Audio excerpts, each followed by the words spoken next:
But humankind will not be entirely lost. A remnant will survive, scattered in small isolated communities and forced to eke out a mere existence on the largely barren wasteland, all that will remain of this once verdant planet.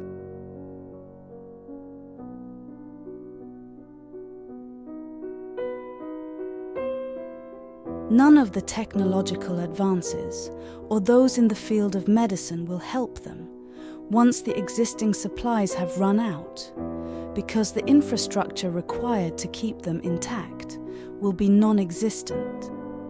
And so, as in the eras before, those that remain will be forced to rely on natural remedies, which of themselves will be scarce in this desolate landscape, to stave off the ravages of disease and other morbidities.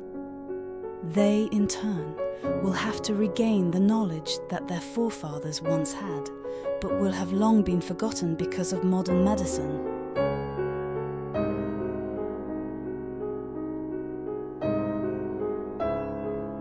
At first, life will depend on subsistence farming, the growing of crops and raising of livestock in order to support the immediate family, or communal agriculture in the case of small hamlets. Once established, these will restore trade and commerce with neighbouring residents, and a basic barter system will commence once more.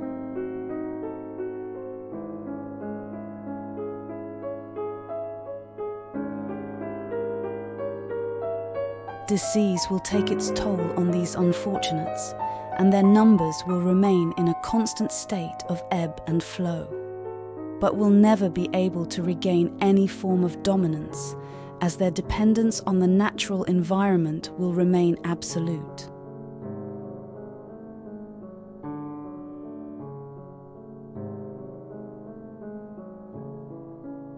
Hence, the age of men will have truly passed, and their impact upon the world they now live in will be limited, if not almost non-existent.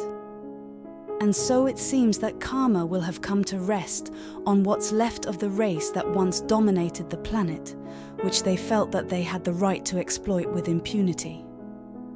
At last, they will realize that it was their selfishness and greed that were responsible for Earth's downfall. Now they will be subject to the very consequences of their actions that brought them into this predicament in the first place.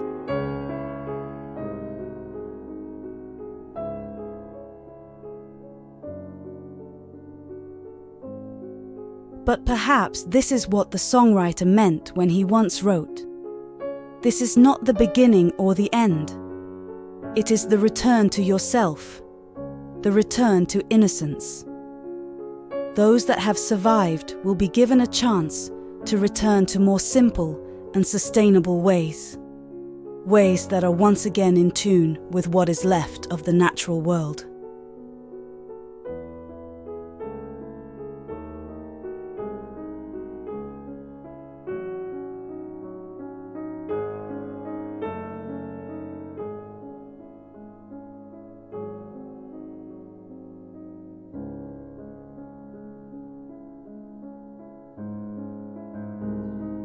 The process of evolution will not be halted either. Indeed, it will be driven even further by the circumstances in which those that survived the great cataclysm find themselves. Concerning the human remnant, this will mean, now that all his technological and intellectual advances can no longer serve him, man will at last allow the spiritual aspect to flourish. This in turn will bring balance to human nature, in which the three key elements, soul, flesh, and ego, would at last be in a state of equilibrium rather than the ego seeking to dominate, which was the cause of the race's initial downfall in the first place.